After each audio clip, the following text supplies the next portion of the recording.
Before the pyramids, before Stonehenge, even before tales were easily written, there was Sumer. In this fertile crescent, under a vast and watchful sky, humanity's first great urban experiment began. And with it, arose a profound understanding of the universe, an understanding not of science as we know it, but of divine architecture. The Sumerians sensed a great hierarchy to existence, a sacred chain linking the dirt beneath their feet to the incomprehensible stars above. Who, they wondered, could possibly govern such a magnificent, terrifying span? The answer they carved into wet clay was a name that would echo for ages: the Anunnaki. The word itself is a key, a map to their nature. It finds its roots in the oldest language we know from that place. It speaks of lineage, of a divine family born from the supreme sky. But its meaning extends further, connecting that celestial origin directly to the earthly realm. It signifies those whose authority knows no boundary, whose dominion flows seamlessly from the highest cosmic heights down to the very soil tilled by human hands. They were the ultimate intermediaries. Can you picture them? Not as distant, indifferent watchers, but as active governors, the essential conduits between the infinite and the intimate. Our earliest glimpses of them are like faint whispers from a dark room. They come not from epic poems, but from the dry, practical records of temple storehouses. Inventories of barley, of oil, of sacred vessels. And there, listed among the commodities, are offerings designated for the great ones of heaven and earth, for a collective assembly that judges and decrees. This tells us something crucial. Before they were fully mythologized, before their personalities were fleshed out in story, the concept of the Anunnaki existed as a fundamental pillar of cosmic administration. The system was in place, waiting for its architects to be given names and faces. To understand their perceived connection to human rulers, we look to one of the most fascinating documents to survive from antiquity, the Sumerian king list. It is a record that blends what we might call history with what we can only call deep time. It begins with a staggering foundational statement: kingship descended from the heavens. Authority was not invented by humans. It was a gift, a burden, passed down. And the early entries on this list defy our understanding of lifespan, reigns lasting not decades, but tens of thousands of years. These are not biographical details. They are theological statements written in the language of time. They suggest an epoch when the veil between the divine and mortal was thin, when the Anunnaki's supervision of human affairs was direct and unmistakable. What must it have been like to believe your ruler was appointed by and answerable to such powers? The physical heart of this early worship may well have been a place called Eridu, considered by the Sumerians themselves to be the oldest of all cities. Archaeologists digging into its sun-baked earth have found something extraordinary: not one temple, but 17, each built atop the ruins of the last, creating a sacred spiral deep into the past, reaching back nearly 5,000 years before our common era. The very design of these structures speaks a silent language of cosmology. They were oriented precisely, aligned with celestial movements. Their platforms rose upward, creating artificial mountains where heaven and earth might meet. This was architecture as prayer, as conduit. The blueprint for these temples, it was believed, was not of human origin. It was divine geometry, a pattern granted by the Anunnaki themselves. And what was the central drama that unfolded in this sacred space? A story of beginnings. Fragments of what scholars call the Eridu Genesis tell us that the Anunnaki were not passive creators. They did not set the world spinning and then retreat. They were active, hands-on divinities. They shaped the first cities from the mud of the earth. They placed the very first kings upon their thrones.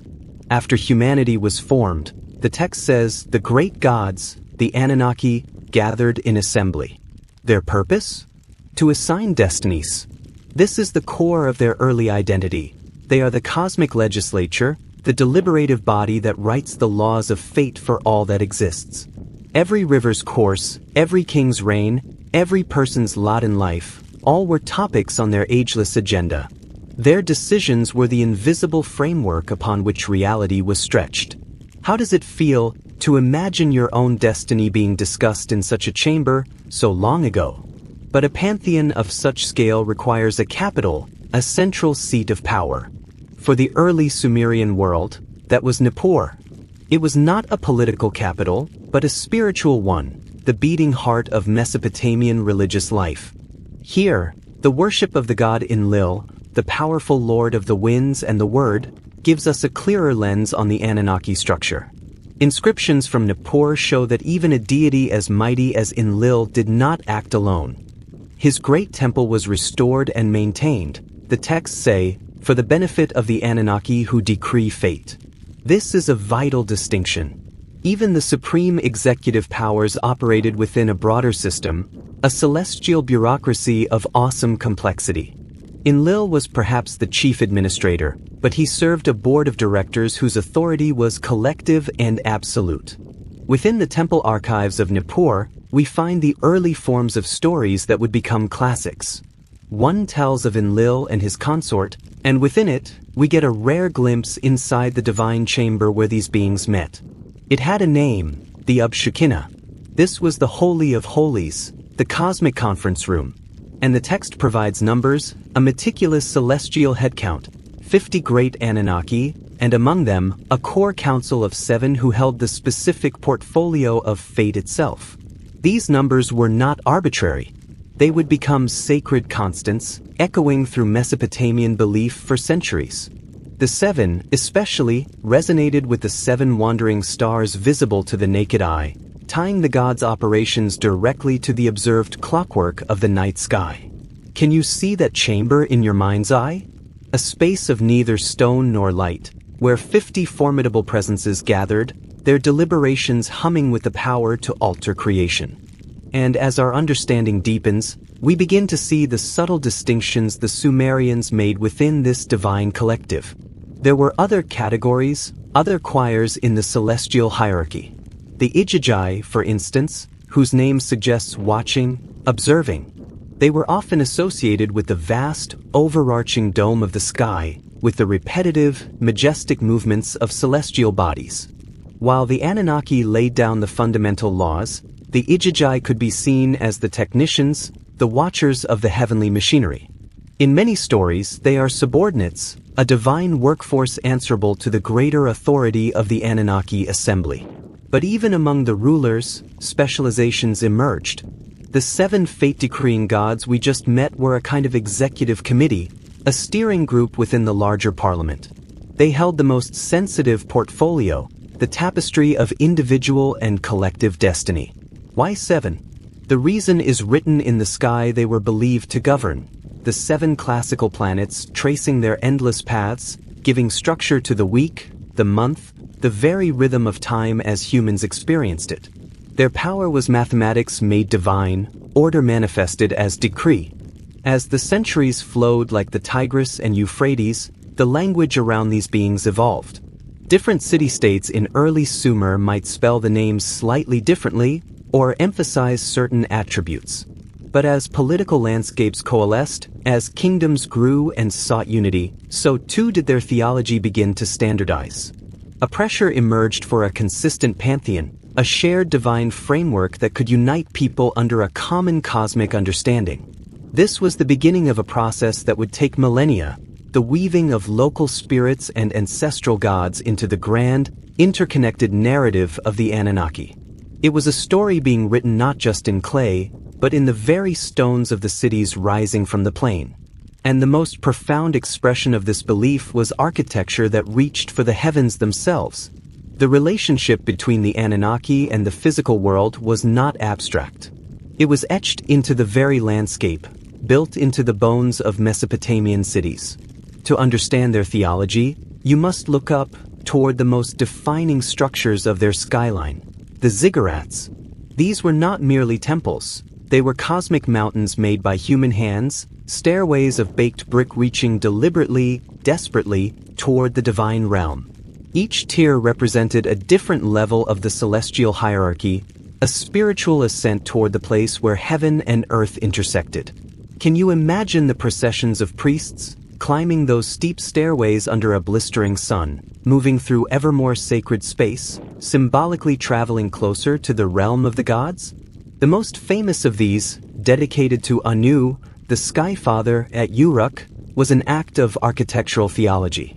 Its immense height, its precise astronomical alignments. It was a prayer in solid form, a constant reminder that the god's authority descended from above, and human devotion must ascend to meet it. This divine schedule governed not just space, but time itself. The Mesopotamian year was not a secular calendar. It was a liturgical one, a slow, sacred dance around the needs and praises of the Anunnaki.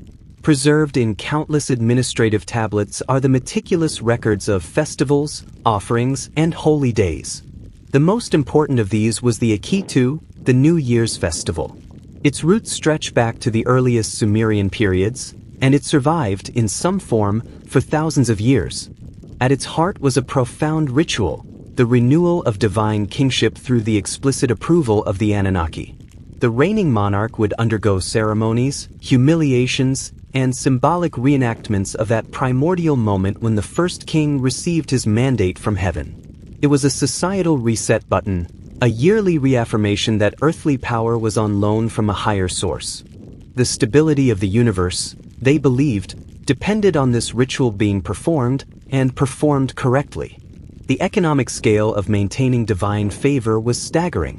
Temple complexes were not just places of prayer, they were the largest economic engines in the ancient world. Administrative records, like those from the UR3 period, open a window onto an operation of mind-boggling scope. We read of thousands upon thousands of animals, sheep, cattle, doves, streaming into temple precincts for sacrifice. We see accounts of vast agricultural estates, workshops buzzing with weavers, metalworkers, and potters, and trade networks stretching across the known world. All of this labor, all of this wealth generation, ultimately served one purpose: to sustain the elaborate ritual cycles that kept the Anunnaki content, that ensured the rivers would flood, the crops would grow, and chaos would be held at bay. The temple was a divine corporation, and humanity its workforce and shareholder. What did these powerful beings look like in the mind's eye of a Mesopotamian? We have no photographs, no lifelike statues. But we have their iconography pressed into clay cylinder seals and carved onto temple walls. The Anunnaki were depicted with a dignified, imposing bearing, the very posture of cosmic authority. Their garments were elaborate, the fine textiles of royalty and priesthood. But their most distinctive feature was their headgear, crowns adorned with multiple pairs of horns. This was the universal symbol of divinity. And crucially, the number of horn pairs was not random, it was a visual language of rank. A deity with 3 pairs held a different station in the celestial hierarchy than one with 7. Even in art, the bureaucratic order of the divine assembly was meticulously maintained. This theological framework became the bedrock of earthly law and governance. The earliest legal codes we possess don't begin with a declaration of royal brilliance, but with a statement of divine delegation. The Code of Ur-Nammu starts by stating that the king's authority was granted by the gods in Enlil. This was more than a formality, it was the foundational principle of justice. It meant that human laws were echoes of cosmic laws, that social order reflected divine order.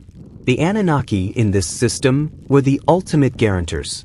To break a contract, to commit violence, to steal, these weren't just offenses against another person or the king. They were disruptions in the cosmic harmony the gods had established. Justice was a sacred duty, a maintenance of the divine blueprint. Over time, the sprawling administration of the Anunnaki crystallized around a supreme executive triad, a kind of divine board of directors. Babylonian theologians would later formalize this as the triad of great gods, Anu, Enlil, and Enki. Each controlled an essential domain of existence, yet they shared collective responsibility for the universe's major decisions. This system emerged from older Sumerian traditions but found its most refined expression in the Old Babylonian period, when scholars in cities like Babylon and Nippur worked to codify these relationships into a coherent theological system. Anu, whose name is woven into the very word Anunnaki, occupied the apex. He was the Sky Father, the distant patriarch. His authority was supreme but often indirect. Texts describe him dwelling in the highest, most remote heaven, removed from the day-to-day administration of the cosmos. He was the final court of appeal, the arbiter called upon when disputes among the lesser gods could not be resolved. In the great Babylonian creation epic, he possesses a terrifying cosmic force, a primordial power that could be transferred in moments of crisis. Yet, when the ultimate threat to order emerged, even Anu found his authority insufficient. He passed his power onward, demonstrating that in the Mesopotamian view, supremacy was often about wise delegation within a stable institution, not about personal prowess in combat.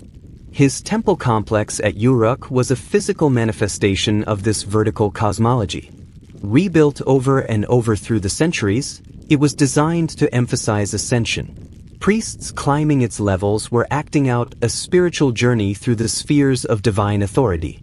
At the summit was the most sacred space, the chamber for the ritual of sacred marriage. Here, in an annual ceremony, Anu's cosmic sovereignty was renewed through a symbolic union with the goddess of love and war, Inanna. It was a fusion of celestial authority and terrestrial vitality, ensuring the continued fertility of the land and the legitimacy of the king who acted as the god's representative. Can you feel the weight of that ceremony?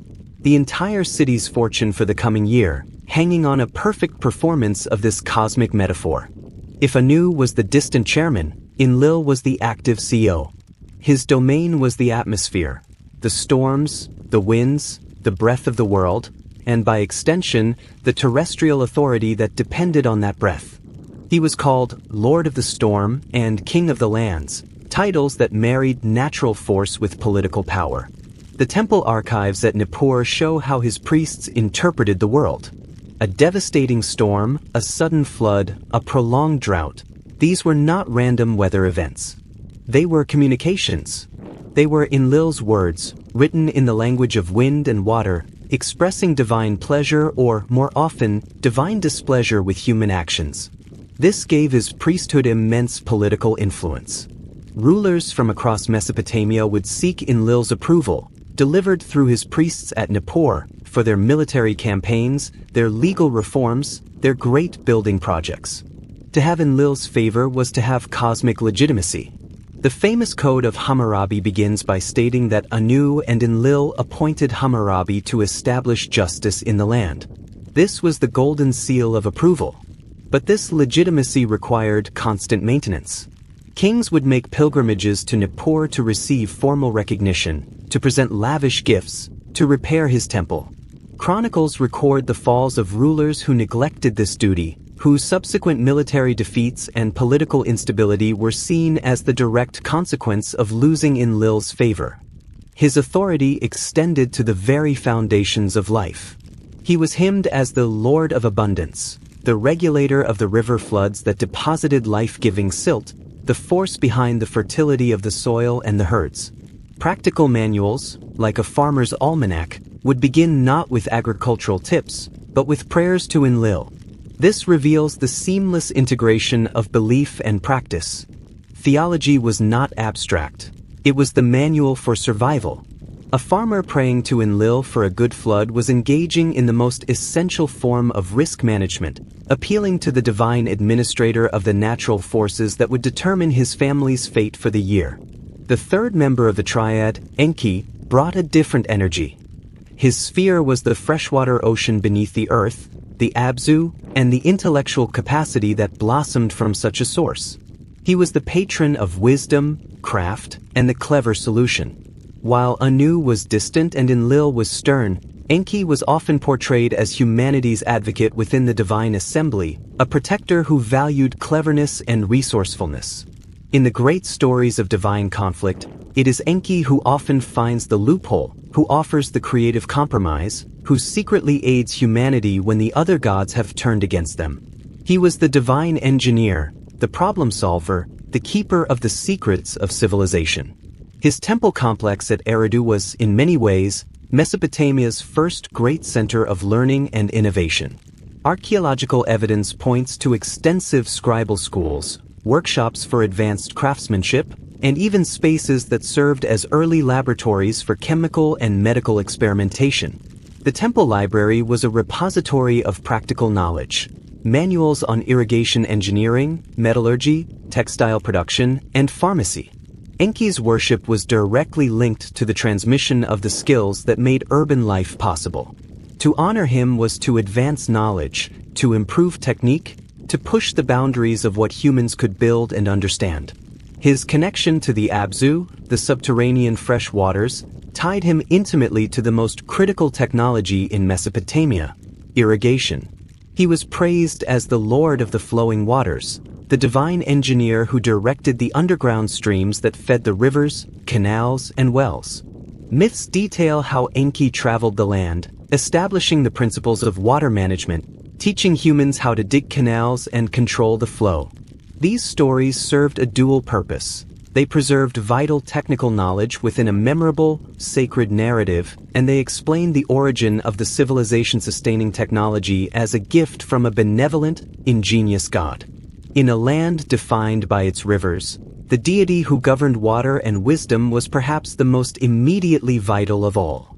What would it have been like to stand at one of his shrines, seeking inspiration for a new irrigation channel, believing you were tapping into the divine mind that designed the very system of the world?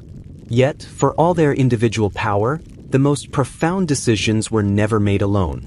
The true engine of cosmic governance was the divine assembly itself, the gathered Anunnaki. Babylonian sources describe this body with the solemnity of a supreme court. 50 great Anunnaki would convene in the Shekinah, the cosmic chamber within Enlil's sanctuary at Nippur. Their proceedings followed strict protocols that fascinatingly mirrored human legal institutions. Cases were presented by designated speakers, testimony was given, and verdicts were rendered based on precedent and cosmic law. This was order made manifest, the belief that even the gods were subject to a higher procedural justice. In the Epic of Gilgamesh, we see this assembly in action, deliberating on the appropriate punishment for the heroes who had slain the monster Humbaba and the celestial bull of heaven. The fate of the world's first epic heroes hung on a divine debate. Within the assembly, specialized roles emerged, reflecting the diverse responsibilities of cosmic governance. The mother goddess, Ninhursag, oversaw the mysteries of creation itself, childbirth, fertility, the endless, vital continuation of species. Her authority stretched from the shaping of the first humans from clay to establishing the biological rhythms that governed all living things. In one composition, she works alongside Enki, almost like a divine geneticist, creating various forms of life and setting the natural cycles that would maintain ecological balance. She was the divine principle of generation, the nurturing force that populated the world the Anunnaki had structured. Nana, the gentle moon god, held dominion over a different kind of measurement, time. His silent journey across the night sky provided the fundamental rhythm for all existence. The calendars that structured planting, harvest, trade, and worship were his gift. His temple at Ur housed not just altars, but sophisticated observatories. Priests there tracked the moon's phases with meticulous care, performing complex mathematical calculations to reconcile the lunar month with the solar year, a challenge that required intercalation, the insertion of extra months. This wasn't just ritual, it was high science, one of Mesopotamia's greatest intellectual achievements, born from the need to align human activity with the precise, divine clockwork of Nana's orbit. Then there was Utu, the blazing sun god. His domain was justice and truth. His daily passage across the heavens made him the ultimate witness. Nothing could be hidden from his all-seeing light.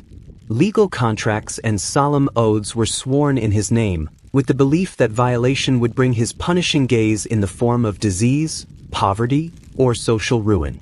He was the celestial guarantor of integrity. In art, he is often shown presenting the symbols of law and justice to the king, a powerful image reinforcing that earthly justice was merely a reflection of a cosmic, solar moral order. Can you feel the weight of an oath sworn under that Mesopotamian sun? with the belief that Utu himself was listening, recording, and would judge? The relationships between these powerful beings were not just bureaucratic, they were deeply familial, creating networks of loyalty, rivalry, and obligation that shaped cosmic politics. Genealogy was destiny in the divine realm. Marduk's rise to supreme power in Babylonian theology was rooted in his identity as Enki's firstborn son, the heir to his father's profound wisdom. But Babylonian narratives show him adding a new dimension, formidable martial prowess. His ascension is portrayed not as a simple inheritance, but as an earned promotion through successfully completing cosmic trials, culminating in a victory so great it restructured the universe itself. This story served a dual purpose. It explained a shift in divine leadership for a new age, and it legitimized the political rise of his city, Babylon, as the new center of the world. Another powerful familial block formed around Enlil and his sons, Nanna and Ninurta. Nanna's control over time complemented his father's authority over terrestrial space and society. Ninurta, the mighty warrior god, acted as the divine military arm, executing his father's judgments and defending the established order against monstrous forces of chaos. Myths of Ninurta's epic battles were more than exciting stories. They were theological affirmations that the cosmic hierarchy was maintained not just by decree, but by strength, and that rebellion, whether from other gods or primordial monsters, would be met with overwhelming force. Marriages wove another layer of connection. Nanna's union with Ningal produced not only Utu, the sun, but also the formidable goddess Inanna, creating a lunar-solar dynasty that governed both time and passionate justice. Inanna's own tragic marriage to the shepherd god Dumuzi, which ended in his death and descent to the underworld, created a poignant link between the vibrant world of the living Anunnaki and the silent, grim realm of the dead. These were not just romantic subplots. They were theological explanations for the natural world, why the shepherd disappears in the dry season, why love is intertwined with loss, and they provided narrative frameworks that preserved deep cultural values about life, death, and sacrifice. We see the assembly's decision-making process most clearly when it faces crisis. The Atrahasis epic presents a gripping account of collective divine governance under pressure. The problem? An overpopulation of humans. Their noise and unrest disturbs the gods, particularly Enlil. The assembly convenes and decides on a solution to reduce the human numbers through plague. It's a formal, majority decision. But when the plague works, Enki, the clever god of wisdom, finds a way to circumvent the decree and help humanity recover. Enlil proposes a second solution, famine. The assembly agrees. Enki again subverts it. The tension isn't just between gods and humans, it's a profound theological drama within the assembly itself. It pits Enlil's demand for order and quiet against Enki's compassion and cleverness, raising a timeless question: does absolute authority require absolute enforcement, or is there room for mercy and clever loopholes within the law? The Epic of Gilgamesh provides another courtroom drama. After Gilgamesh and Enkidu kill the demon Humbaba and later the Bull of Heaven, the assembly must decide their punishment. Various gods take the floor, presenting arguments. Should both heroes die? Should just one? Is Gilgamesh, part divine himself, exempt? The deliberation is intense. The final verdict, that Enkidu must die, sparing Gilgamesh, is a classic political compromise. It satisfies the demand for justice while avoiding a direct confrontation with the gods who protect the king of Uruk. It shows the assembly not as a monolithic entity, but as a body of diverse wills, negotiating, persuading, and ultimately reaching a consensus that maintains cosmic stability. This procedural complexity is what distinguished Mesopotamian theology. The gods were not capricious tyrants. They were bound by their own laws and protocols. Doesn't that make their decisions, even the harsh ones, feel more profound, more fateful? All of this theological architecture finds its most profound expression in the central mystery, the creation of humanity itself. Why are we here? The Mesopotamian answer, preserved most completely in the Atrahasis epic, is startlingly practical, yet deeply resonant. Humanity was born not from a whim of love, but from a divine labor crisis. The story begins with a lower tier of gods, the Ijiji, who have been tasked with the backbreaking work of maintaining the cosmos, digging rivers, building divine dwellings, farming the gods' estates. After 40 centuries of this toil, they rebel. They lay down their tools, surround the great house of Enlil in Nippur, and burn their work implements in a defiant, fiery protest. A divine strike threatens to collapse the entire system. The supreme Anunnaki assembly faces an unprecedented management crisis. How can cosmic work continue without a compliant workforce? Enki, ever the ingenious solution finder, proposes a new design. He suggests creating a new being specifically engineered for labor to take over the burdensome tasks and free the Ijiji for higher duties. The assembly agrees. But what substance will give this new creature both the intelligence to follow complex orders and the subservience to never challenge divine authority again? The solution involves a profound and somber sacrifice. A god must be chosen, one who has understanding. His blood, mixed with clay, will provide the essential divine spark within a mortal shell. The birth goddesses then pinch off pieces of this god-infused clay, shaping the first humans. 14 goddesses each create one man and one woman, ensuring diversity and the capacity for reproduction from the very start. The process is described with the clinical detail of a divine project manager. It takes 10 months, mirroring natural gestation. But Enki, overseeing this project, adds something extra. Perhaps out of compassion, perhaps out of his love for cleverness, he secretly enhances the divine mixture beyond the assembly's strict specifications. He gives humanity a little more of the slain god's intelligence, a little more capacity for understanding. This act of divine insubordination is the seed of all future conflict. It means humans are not just dumb laborers.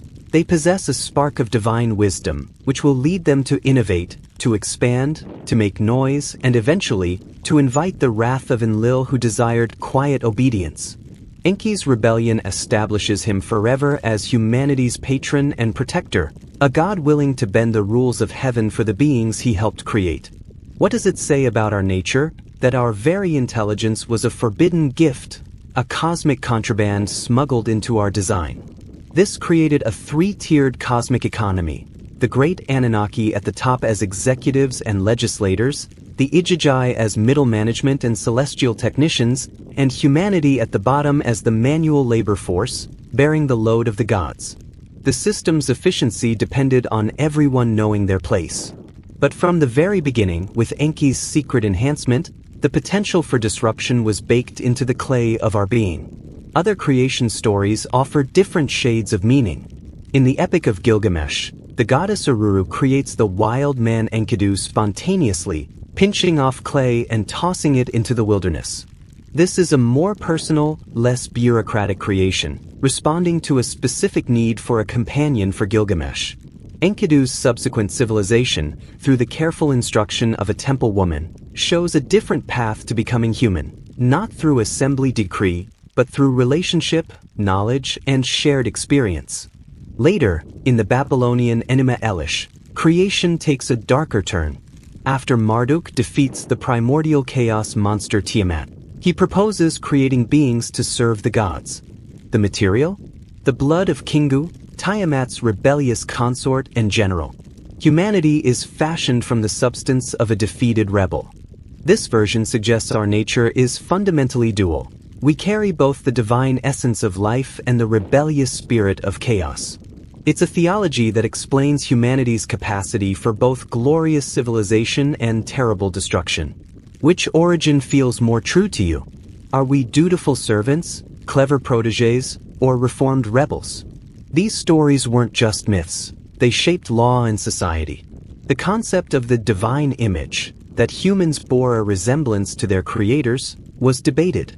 Was it a physical likeness, making human bodies sacred? Or was it a functional resemblance, our capacity for reason, creativity, and moral choice? This debate influenced everything. If it was functional, then education was a sacred duty. If physical, then care for the human body was an act of worship. Legal codes, while brutally hierarchical, still acknowledged that even the lowest slave possessed a shred of this divine nature, granting them certain basic rights. Temple rituals would reenact the creation from clay, reminding people of their origins and their ongoing obligation to serve the cosmic order. For 600 years after this creation, the system worked. Humanity multiplied, built cities, and worked the land. But they also grew noisy. Their bustling communities, their festivals, their arguments, their industry, it created a clamor that rose to the heavens. To Enlil, the god of order, this was more than an annoyance, it was a sign of systemic failure. The laborers were not staying quietly in their place. They were developing their own culture, their own social structures, with less and less reference to the divine overseers. The original contract was breaking down. Archaeological evidence from early Mesopotamian sites shows this was not just a story. This period saw real population explosions, the growth of large towns, and increasing social complexity that indeed would have felt like a radical new noise on the planet. Enlil's solution was managerial: reduce the headcount. His first attempt was a targeted plague, then a calculated famine. But each time, Enki, humanity's patron, found a way to subvert the decree, teaching people medicine or irrigation to survive. The tension in the heavens mounted. Each act of compassion was also an act of defiance, challenging the collective will of the assembly. How far could one benevolent god go to protect his creation before the full wrath of the pantheon was unleashed? The stage was set for the most catastrophic corporate decision in cosmic history: a full systemic reset. The gods would vote to terminate their own project and start over. The divine assembly had reached an impasse. Enlil's administrative solutions, plague and famine, had failed, systematically undermined by Enki's clever interventions. The human experiment was, in Enlil's view, a runaway process. Their numbers swelled, their cities spread, and the din of their existence became a constant irritation in the halls of heaven. To the god of order, this was intolerable chaos. A final, definitive solution was required. The assembly gathered in the Upshukina, the air thick with divine frustration. After lengthy deliberation, a grim consensus was reached. They would employ the ultimate tool of cosmic management, a deluge. Not a seasonal flood, but a coordinated, cataclysmic unleashing of all terrestrial and celestial waters, designed to wipe the slate completely clean. The labor force would be terminated, and the project could be reconsidered from scratch. But even in this drastic decision, procedure was followed. The gods swore a binding oath of secrecy. No deity was to warn humanity of the coming destruction. This oath created the central moral tension of the story. Enki, bound by his word to the assembly yet loyal to his creation, faced an impossible dilemma. His solution was a masterpiece of divine loophole work. He did not speak to a human. Instead, he positioned himself beside the reed walls of a wise man's house, a man named Atrahasis, whose name meant exceedingly wise, and addressed the structure itself. He spoke of the coming rain, of a storm that would wash away all things. He instructed the walls on how to build a great, cube-shaped vessel, specifying dimensions down to the cubit, and to load it with the seed of all living creatures. In doing so, he technically kept his oath while ensuring the information reached the right ears. Can you hear the tension in that whispered speech? The god's voice, muffled by reeds, imparting the secret of survival while the skies above prepared for annihilation. Atrahasis understood. He mobilized his community, telling them he was building a great trading ship for a distant journey. For 7 days and nights, the rhythmic sound of construction echoed, the chopping of wood, the pounding of reeds into fiber, the smearing of thick, black bitumen to seal the seams. The ark took shape, a perfect cube, a symbol of cosmic completeness, a fragile bubble of order against the coming chaos. As the final moments approached, Atrahasis followed Enki's precise instructions. He gathered animals, pairs of every kind, but with a specific ritual distinction: 7 pairs of the clean creatures, the ones suitable for future sacrifice, and only single pairs of the rest. This detail reveals the practical, religious foresight embedded in the myth. Survival wasn't just about biology, It was about preserving the capacity to worship correctly in the world to come. Then the signals began. The normal rhythms of the world stuttered. The sky darkened at noon. The ground trembled with the stirring of the subterranean waters. The storm god Adad unleashed his fury, and the great fountains of the deep, guarded by the Anunnaki themselves, were broken open. The assault was hydrological and total, from above and below. The floodwaters rose, swallowing first the fields, then the towns, then the great temple platforms themselves. The Gilgamesh version of the story adds a poignant layer. The gods themselves watched in growing horror. The goddess Ishtar, who had supported the flood decree, wailed like a woman in childbirth, mourning the destruction of her human worshippers. Other Anunnaki crowded to the highest windows of heaven, watching the devastation they had authored, cowering back, like dogs, at the terrifying power they had unleashed. Their economic dependency on human offerings was becoming painfully clear, even as the waters erased the source. For 7 days and nights, the cube vessel was tossed on the limitless, churning sea. All land, all life, all evidence of human achievement vanished beneath the waves. Inside the ark, there was only the sound of water, the cries of animals, and the dreadful uncertainty. When the rains finally ceased, Atrahasis began his methodical test for life. He released a dove. It returned, finding no place to rest. He released a swallow. It too came back. Finally, he released a raven. The black bird flew out and did not return. It had found carrion on the receding waters, a grim but hopeful sign. The vessel came to rest on the slopes of a mountain, a place later identified with the Zagros Range. The survivors emerged into a world washed raw, silent, and empty. Atrahasis's first act was not to explore or to hunt. It was to build an altar. He gathered what he had and made an offering. The smoke from this sacrifice curled up through the clean, still air. And the gods, who had been starved of the sweet savor of burnt offerings for 7 long days, smelled it. The Gilgamesh epic describes them gathering, like flies, around the sacrifice, a strikingly humble image of divine need. Their elaborate cosmic system had a flaw. It required human maintenance. They had destroyed their own service providers. When Enlil arrived and saw the smoke, his rage was immediate. His perfect administrative solution had been sabotaged. He demanded to know who had violated the oath. Enki, with characteristic courage and cunning, stepped forward. He did not deny his actions. Instead, he made a pragmatic, compelling defense before the assembled gods. He argued that total annihilation was poor management. Would they, the Anunnaki, now take up the hoes and digging baskets themselves? The flood had solved one problem by creating a larger one. The end of worship, the end of service, the end of the comfort their human laborers provided. His speech forced a reckoning. The assembly had to balance Enlil's demand for quiet order against their own collective need for sustenance and reverence. The result was a new covenant, a revised operating manual for divine human relations. They would not flood the earth again. Instead, they would build population controls directly into the system itself. They decreed that henceforth, human fertility would be naturally checked, through diseases that targeted the young, through infant mortality, through the creation of social roles like celibate priestesses who would not bear children.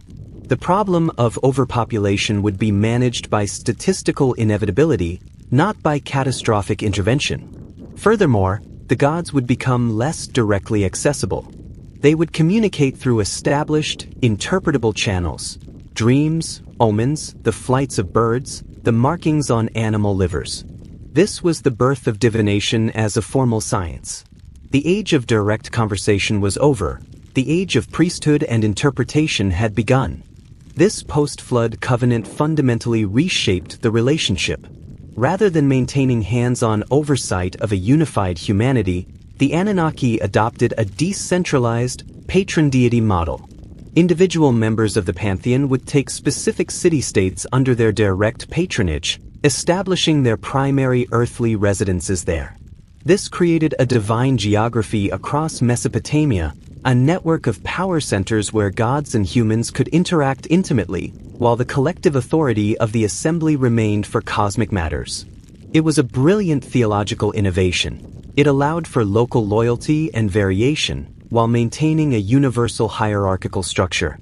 Enlil, as the chief executive, selected Nippur as his earthly capital. Its central location in the Mesopotamian plain was no accident. It was the divine equivalent of a corporate headquarters, accessible to all subsidiary offices. The temple complex built for him, the Iker, was awe-inspiring. Its ziggurat rose in 7 tiers, a literal stairway of bureaucracy, each level representing a higher sphere of authority. The complex was a city within a city, housing priests, artisans, scribes, and administrators, thousands of people whose sole purpose was to maintain the interface with this powerful god. The economic records from Nippur are staggering. Annual sacrifices of over 100,000 animals, tribute flowing in from allied and subjugated cities, vast estates producing grain, wool, and oil. Enlil's temple was the central bank and the supreme court of the gods, and his favor was the ultimate currency of political legitimacy. In the south, Enki established his seat at the ancient site of Eridu. His temple, built over the Abzu, the Sweetwater Ocean, reflected his domain. It was a center not just of worship, but of innovation. Excavations suggest it housed extensive scribal schools, libraries of technical manuals, and workshops for advanced crafts. Here, the god of wisdom fostered the practical arts of civilization, mathematics for accounting and astronomy, medicine, metallurgy, and hydraulic engineering. To serve Enki was to advance human knowledge.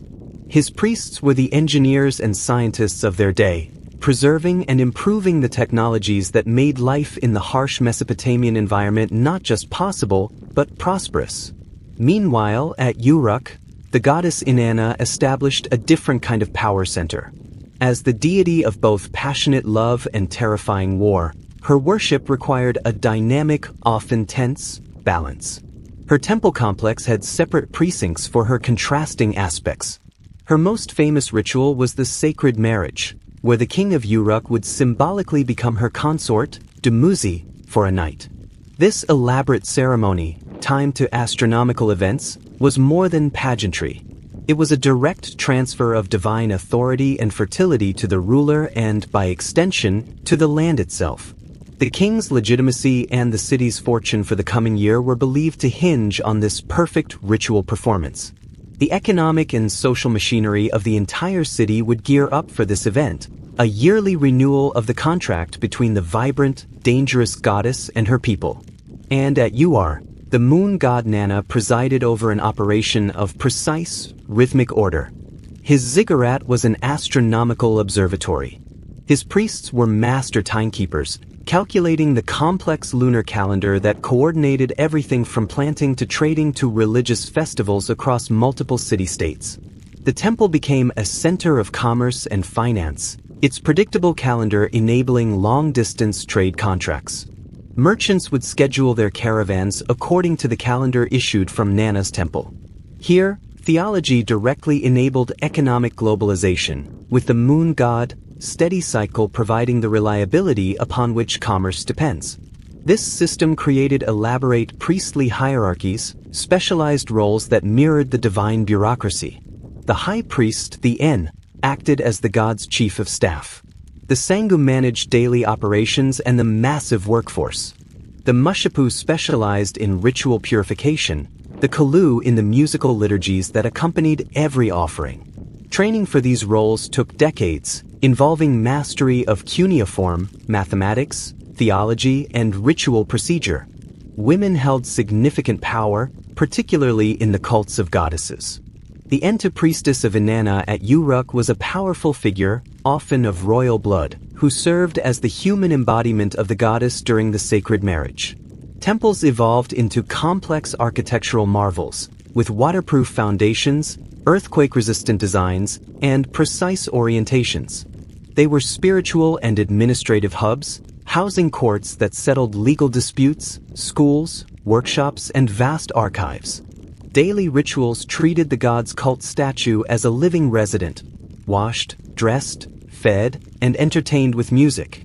Seasonal festivals brought entire cities together in processions and feasts, reinforcing social bonds under divine auspices. The system was holistic. Theology governed law, economics, technology, and social structure. The Anunnaki were not just worshipped. They were the operating system for one of the world's first and most enduring complex civilizations. But systems evolve, and power shifts. As the city of Babylon began its political ascent in the early second millennium, its theologians faced a challenge. How could their local patron god, Marduk, ascend to supremacy within the established, millennia-old Anunnaki hierarchy? The solution they crafted was one of the most ambitious pieces of theological engineering in history, codified in the epic known as the Enuma Elish. This was not mere propaganda, it was a cosmic corporate merger, with Marduk as the dynamic new CEO acquiring the assets and authority of the old conglomerate. The stage was set for a divine revolution, one that would reshape heaven to reflect the new reality on earth. The rise of Babylon required a corresponding revolution in heaven. The city's scholars undertook a monumental project to systematically elevate their patron, Marduk, from a relatively minor deity to the supreme king of the entire pantheon. This was theological rebranding on a cosmic scale, and its masterpiece was the creation epic, the Enuma Elish. The narrative cleverly acknowledged the old order while justifying its overthrow. It began not with Marduk, but with primordial chaos, a swirling, watery tumult personified as the goddess Tiamat. From this chaos, the generations of older gods were born, but they became restless, their noise disturbing Tiamat. The established deities, including Anu, proved unable to quell the rising threat. Chaos was not just returning, it was organizing, with Tiamat appointing her consort Kingu as the general of her monstrous army. The old guard was paralyzed. What use was seniority in the face of annihilation? Into this crisis stepped Marduk. His qualifications were carefully presented. He was the firstborn son of Enki, inheriting his father's profound wisdom. But he possessed something more, terrifying martial power and a commanding presence that promised decisive action. The desperate assembly of older gods offered a contract. Supreme and unchallenged authority would be granted to whichever god could defeat Tiamat and restore order. Marduk accepted, but only after they pledged their eternal allegiance. His rise would be legal, contractual, a promotion earned through delivering results the previous management could not. His preparation for battle was a catalog of divine technology and strategy. He fashioned a bow with lightning arrows, a net woven from the four winds to entangle his foe, and filled his body with a searing, divine radiance.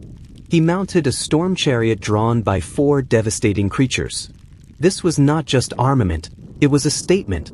He was consolidating the specialized powers of various older gods, storm, wind, celestial fire, into a single, overwhelming portfolio. He approached the conflict not with brute force alone, but with cunning. When he faced the gaping maw of Tiamat, he sent the winds racing into her, inflating her like a monstrous bellows until she was bloated and vulnerable. Then, with a single, precise shot, he split her in two. From one half of her body, he fashioned the dome of the heavens. From the other, the foundation of the earth. The architect of chaos became the raw material for a new, orderly cosmos. But Marduk's work was not just destructive creation. It was administrative genius. He did not exile or destroy the older Anunnaki. Instead, he reassigned them. He took the defeated Kingu, tried him for rebellion, and used his blood, mixed with clay, to create humanity, a new, subservient workforce born from the essence of a traitor. He then appointed the other gods to their stations, some to oversee the heavens, some to manage the earth, some to govern the underworld. He structured their duties, their schedules, their offerings. He was the divine CEO restructuring a faltering corporation, preserving valuable institutional knowledge while placing himself firmly at the head of the organizational chart. The message was clear. The old ways led to chaos. Marduk's new hierarchy brought efficient, lasting order. The epic concludes with a powerful ritual, the recitation of Marduk's 50 names. Each name was not just a title, but an absorption of a specific function or attribute previously held by another deity. He became the sum of all divine powers, a one-stop sovereign. This theological consolidation mirrored Babylon's political desire for centralized control. The complex, distributed authority of the old Sumerian pantheon was streamlined into a monarchy, with Marduk as the absolute monarch and the other Anunnaki as his ministerial cabinet. This new theology demanded a new physical reality on Earth. Babylon's architecture became a testament to Marduk's supremacy. The great ziggurat, Anunnaki, the foundation of heaven and earth, towered over the plain, a breathtaking symbol of the new cosmic axis. The Ishtar Gate, with its gleaming blue tiles and processional way adorned with dragons and bulls, was not just an entrance. It was a sensory experience of divine power, designed to awe every visitor with the glory of Marduk and his city. The temple complex of Asagila was the nerve center of the universe, its rituals maintaining the very fabric of Marduk's hard-won order.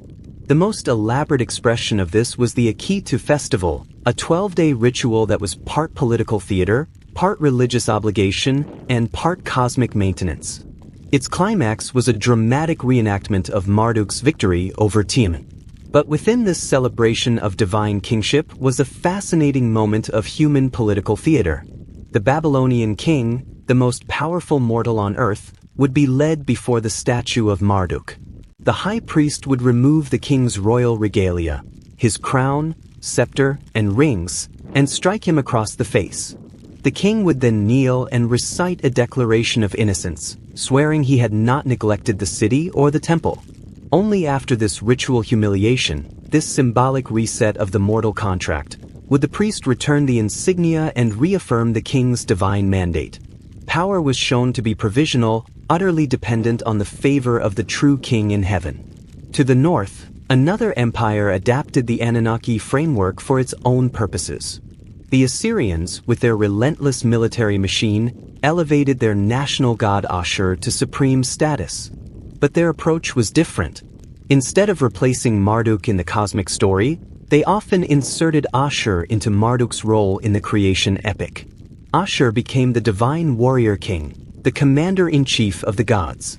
Assyrian royal inscriptions portrayed every military campaign not as mere conquest, but as a holy war executed on behalf of Ashur and the Anunnaki assembly against foreign deities and the chaos they represented. When King Sennacherib besieged Jerusalem, it was framed as Ashur's judgment against a king who had rejected Assyrian religious authority. Theology became the justification for imperialism. Assyria also became the great curator of the tradition. In the 7th century BCE, King Ashurbanipal assembled a royal library at Nineveh of staggering scope. His agents scoured the temples and scribal schools of Mesopotamia, collecting and copying thousands of tablets, epics, hymns, omens, scientific texts. This was a systematic attempt to gather, standardize, and preserve the entire intellectual heritage of the Anunnaki tradition. Scribes produced master copies, reconciling different versions of stories. Because of this Assyrian effort, many of the great works we have today, like the most complete version of the Epic of Gilgamesh, were saved from oblivion. Even as they fought Babylon for earthly dominance, they saw themselves as the guardians of its, and Sumer's, divine legacy. This cycle of destruction and preservation continued. When Babylon reasserted itself under the Neo-Babylonian dynasty in the 6th century BCE, its kings like Nebuchadnezzar too embarked on massive restoration projects. They dug into the foundations of old temples to find the original, sacred plans. They consulted ancient tablets to perform rituals with precise, archaic correctness. This was a conscious revival, an archaeological approach to religion, seeking authenticity in a fractured past. During this period, the god Nabu, son of Marduk and patron of writing and wisdom, rose to unprecedented prominence. His temple library at Borsippa became a center of intense scholarship, where scribes painstakingly copied and commented on ancient texts, ensuring the knowledge of the Anunnaki would flow to future generations. But the world was changing. New empires with new gods swept across the Near East. The Persians, under Cyrus, took Babylon. Their Zoroastrian faith spoke of a single wise lord, Ahura Mazda, and a cosmic duel between truth and falsehood. Yet, they did not simply erase the Anunnaki. Instead, Persian period texts show a fascinating syncretism.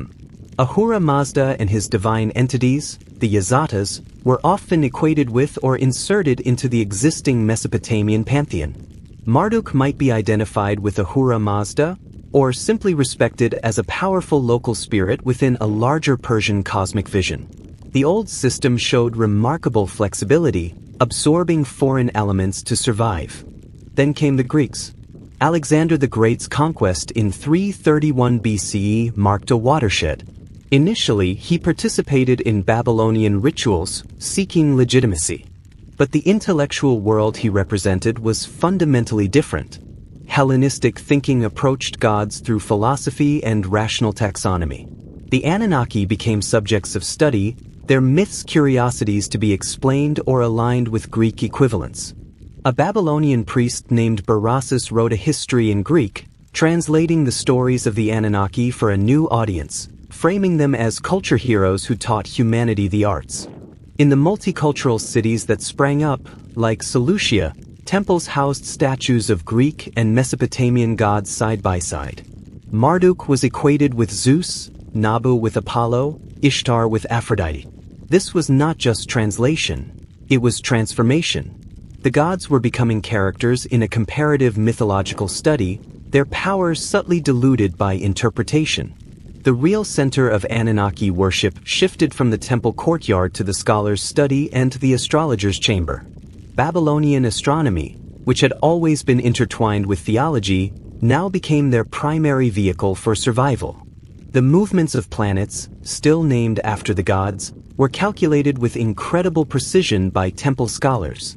Their predictive models, their star catalogs, were sought after by Greek scientists. A scholar like Kadinu could calculate lunar eclipses with stunning accuracy while still believing they signaled the displeasure of the moon god Sin. This scientific rigor gave them authority in the new Hellenistic world, allowing them to preserve their traditions under a veneer of universal science. By the late 1st millennium BCE, the great temples were fading. The language of daily life was Aramaic, then Greek. Cuneiform was kept alive by a small, dedicated class of scribes and astronomers. The Anunnaki were gradually demoted from cosmic governors to powerful spirits invoked in personal magic spells found on papyri in Egypt, or to astrological influences determining individual fate in a horoscope. The grand narrative of cosmic order and divine assembly shrank to a personal quest for luck, love, or health. Yet, in this diminished form, their names and attributes persisted, carried by the currents of trade, scholarship, and empire into the wider ancient world. But the story does not end with their fading from public worship. The knowledge of the Anunnaki, preserved on clay in forgotten libraries, awaited rediscovery. Their legacy was not dead, only dormant, buried under the sands of time and the dust of conquered cities, waiting for a key to turn in a lock no one remembered existed. That key would be forged not in the East, but in the West, by men who could not imagine what their decipherment would unleash upon the modern world. For centuries, the secrets of the Anunnaki lay silent. The great library walls of Nineveh and Babylon crumbled into tells, great, silent mounds rising from the Mesopotamian plain. The intricate cuneiform script, once read by thousands of scribes, became an indecipherable mystery, its meanings buried with the last priests who understood them.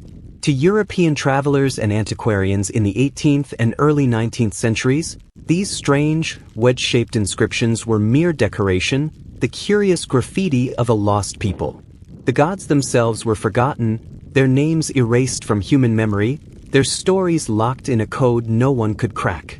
The silence was almost total. What stories did those endless rows of tiny impressions hold? What voices from the dawn of time were waiting, unheard, in the dust? The first key turned in an unlikely place, on a sheer cliff face in western Iran. The monumental trilingual inscription at Behistun, carved on the orders of the Persian king Darius I in the 5th century BCE, became the Rosetta Stone of Mesopotamia. High on the rock, the same proclamation was repeated in 3 scripts: Old Persian, Elamite, and Babylonian. Old Persian, with its alphabetic-like signs, was the easiest point of entry. In 1802, a German schoolteacher named George Friedrich Grotefend, using logical guesswork and comparisons with later Persian, made the first successful deductions, identifying royal names and titles. It was a monumental intellectual leap, proving the inscriptions could be read. But the full decipherment required a man willing to dangle from ropes. That man was Henry Rawlinson, a British Army officer and gifted linguist. Throughout the 1840s, at great personal risk, he scaled the Behistun cliff to meticulously copy the immense inscription. His published copies provided scholars worldwide with the extensive parallel texts they needed. By comparing the known Old Persian with the unknown Babylonian, grammars and dictionaries slowly emerged. The forgotten language of Akkadian, and through it, its cultural predecessor Sumerian, began to whisper again. A door to a lost world was creaking open. The whispers became a shout with the discoveries of Austin Henry Layard. In the 1840s and 50s, digging at the mound of Kuyunjik, ancient Nineveh, he unearthed the palace library of Ashurbanipal. The find was breathtaking, over 30,000 clay tablets and fragments, systematically organized by subject. This was not a random collection. It was the deliberate archive of an empire, the full spectrum of Mesopotamian thought, administrative, scientific, literary, and religious. For the first time, the Anunnaki had a vast, coherent library from which to speak. The tablets were shipped to the British Museum, where they waited for translators to give them voice. That voice first captured the world's imagination in 1872. A young museum assistant named George Smith, sorting through the Nineveh fragments, found a tablet describing a great flood, a ship, and birds sent to find land. With mounting excitement, he realized he was reading a version of the biblical deluge, but centuries older. His public announcement at the Society of Biblical Archaeology caused a sensation. Here was tangible proof of the deep, shared roots of human storytelling. Smith's subsequent work pieced together more of what we now know as the Epic of Gilgamesh, giving the world not just a flood story, but the first great literary hero and his search for immortality. The Anunnaki, as the gods who decreed that flood, stepped back onto the stage of history. Archaeology began to provide the physical stage for these textual dramas. In the 1890s, German teams under Robert Koldewey began the first scientific excavation of Babylon itself. They uncovered the awe-inspiring Ishtar Gate, the processional way, and the vast foundations of the Edamananke ziggurat. This wasn't just archaeology, it was a resurrection of the monumental scale of Marduk's cult. They revealed a city built as a testament to divine kingship, its very bricks stamped with the names of kings and gods.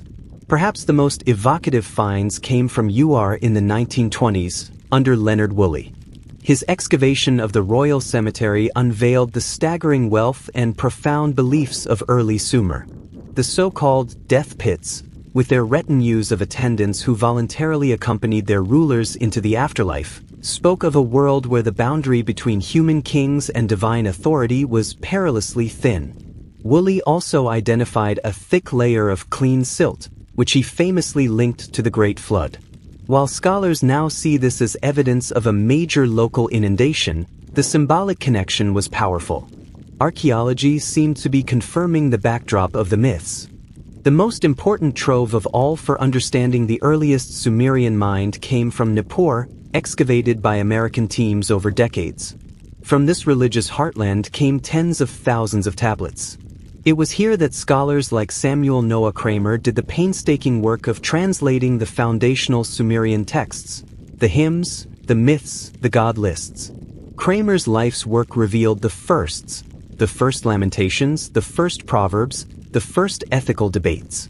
He showed the world that the sophisticated theology of the Anunnaki didn't spring from nowhere. It had deep, intellectual roots in Sumerian speculative thought that was both profoundly spiritual and intensely practical. As the 20th century progressed, more pieces of the puzzle were found. The palace archives at Mari provided a stunning look at the practical integration of religion and politics in the 18th century BCE. Thousands of letters showed kings consulting prophets, seeking omens before military campaigns, and negotiating with the temples of different city-states. The gods were not abstract. They were active participants in statecraft, their wills interpreted and their favors courted as a matter of national security. At Eridu, excavations traced the Temple of Enki through 17 levels of rebuilding, a literal stratification of devotion reaching back to the very beginnings of settled life. Each layer was a testament to the enduring need to connect with the god of wisdom and sweet water. From the Hittite capital of Hattusa in Turkey, libraries yielded copies of Mesopotamian epics, showing how the stories of the Anunnaki had traveled, been translated, and influenced other cultures. The scholarly work became a giant, collaborative puzzle. Projects like the Chicago Assyrian Dictionary, decades in the making, created the essential tools for understanding the nuances of the Akkadian language. Each translated word, each parsed grammatical construction, brought the worldview of the Anunnaki's worshippers into sharper focus. What emerged was a picture of a civilization whose entire cosmos, from the laws of kings to the flow of rivers, was administered by a complex, hierarchical, but surprisingly bureaucratic pantheon. The Anunnaki were understood as the divine governance structure for the world's first urban experiment. This modern, academic consensus sees the Anunnaki as a profound human creation. They represent humanity's earliest attempt to systematize the overwhelming forces of nature, society, and destiny into a comprehensible, manageable order.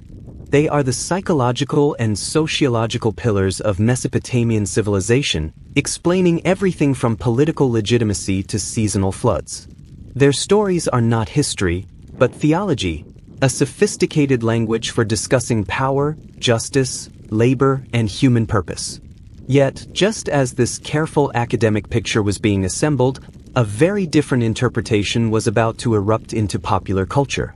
In the latter half of the 20th century, a new narrative would seize the public imagination, one that took the same ancient texts and saw in them not metaphor, but literal truth, not human psychology, but alien intervention. This interpretation would bypass academia entirely, offering a thrilling, alternative origin story for humanity itself. The stage was set for a collision between scholarly reconstruction and speculative fascination, between the Anunnaki as a monument to human thought, and the Anunnaki as visitors from the stars. The academic world had meticulously reconstructed the Anunnaki as a profound theological system, the intellectual architecture of ancient Mesopotamia. But in the cultural ferment of the late 20th century, a very different kind of architect was proposed. In 1976, a book titled The 12th Planet by Zecharia Sitchin offered a radical reinterpretation of the cuneiform sources. Sitchin, presenting himself as a linguist, claimed his translations revealed a staggering secret. The Anunnaki were not gods, but extraterrestrial astronauts from a hypothetical planet called Nippur. In his narrative, these beings arrived on Earth some 450,000 years ago seeking gold to repair their home planet's atmosphere. They established mining operations in southern Africa and, needing a labor force, genetically engineered the indigenous hominids by mixing their own DNA with that of Homo erectus, thus creating Homo sapiens, humanity as a slave species. The great Mesopotamian cities, the ziggurats, and the myths themselves were records of this alien intervention. The divine assemblies were planning meetings. The wars of the gods were conflicts between rival factions of astronauts. The Great Flood was a natural disaster they foresaw but did not wholly cause. Sitchin's thesis was compelling for many. It offered a seemingly scientific explanation for humanity's sudden cognitive leap and the astonishing achievements of early civilizations. It transformed ancient myths into a kind of prehistoric documentary. Where scholars saw metaphor for societal development, Sitchin's followers saw literal descriptions of spacecraft, advanced technology, and genetic labs. The divine MES and fiery chariots became rockets and jets. The breath of life, bestowed by the gods, was genetic splicing. It was a story that appealed to a space-age sensibility, offering a cosmic purpose for human existence that was more thrilling than anthropological theories about irrigation and social stratification. Sitchin's work was amplified by earlier authors like Erich von Däniken, whose 1968 book Chariots of the Gods. popularized the ancient astronaut hypothesis on a global scale. Von Daniken's approach was more visual and architectural, pointing to monolithic structures like the pyramids of Giza or the lines of Nazca as evidence of alien contact. When combined with Sitchin's textual focus on Mesopotamia, a powerful alternative narrative was born. Human history was not our own lonely struggle, but a project supervised by superior beings. The Anunnaki became the central characters in this new cosmic drama. The academic response was swift and unanimous in its rejection. Scholars of Assyriology pointed to fundamental flaws in Sitchin's methodology. They argued his translations were often erroneous, his grammatical interpretations unsupportable, and his historical context non-existent. Words with known meanings in Akkadian were given forced, anachronistic interpretations to fit the alien narrative. The planet Nibiru, in actual Mesopotamian astronomy, referred to a celestial crossing point or Jupiter, not a hidden 12th planet on a vast elliptical orbit. The meticulous work of philologists like Michael Heiser systematically dismantled the linguistic foundations of Sitchin's claims, showing how they misrepresented the original texts. Archaeologists added that the material record showed no evidence of sudden, alien-inspired technology. The development of Mesopotamian civilization, as revealed by sites like Tel Es Sawan and Chogamami, was gradual, with slow improvements in pottery, agriculture, and architecture over millennia. There were no unexplained power sources, no futuristic alloys, no artifacts that defied the technological context. The ziggurats were impressive, but they were built with mud brick, rope, and human labor, following an evolutionary path of temple design that archaeologists could trace step by step. Yet, despite scholarly debunking, the ancient astronaut theory found fertile ground in popular culture. It tapped into a deep-seated human desire for a grand, hidden history. It made the remote past feel immediate and relevant, connecting the dots between disparate ancient wonders with a single, sensational explanation. It also appealed to a growing distrust of institutional expertise. If academia said the theory was wrong, that only proved to believers that a cover-up was in effect. The theory's most powerful megaphone became the television series Ancient Aliens, which premiered in 2009. With its dramatic reenactments, charismatic talking heads, and the iconic phrase, "Could it be?" The series presented Sitchin-esque ideas as compelling mysteries worthy of serious consideration. It employed a classic false balance, juxtaposing speculative theorists with clips of actual archaeologists, creating the illusion of a legitimate debate where none existed in the scholarly community. For millions of viewers, the Anunnaki became synonymous with ancient astronauts, their Sumerian origins overshadowed by speculative star maps and tales of genetic engineering. This pop culture resurgence influenced far more than television. It permeated literature, from pulpy sci-fi novels to more sophisticated works that used the Anunnaki as a narrative springboard. In video games like the Assassin's Creed franchise, players could explore recreated ancient worlds where the pieces of Eden were artifacts of a precursor civilization, a clear echo of the ancient astronaut trope. The gods became advanced beings, their magic reinterpreted as lost technology. This adaptation served entertainment, not history, but it further cemented the alternative image of the Anunnaki in the modern psyche. Alongside this speculative wave, a quieter, more reverent movement also took shape: Mesopotamian neo-paganism or Reconstructionism. Small groups of practitioners, deeply dissatisfied with the alien narrative, turned back to the academic sources. They learned the basics of cuneiform, studied translated hymns and ritual descriptions, and attempted to reconstruct authentic devotional practices to honor the Anunnaki as gods, not astronauts. Groups like the Mesopotamian Reconstructionist movement and the Sumerian Mesopotamian Orthodox Temple movement sought to revive the spiritual relationships at the heart of the ancient faith. These modern practitioners face immense challenges. The textual record is fragmented, focused on state ritual rather than personal devotion.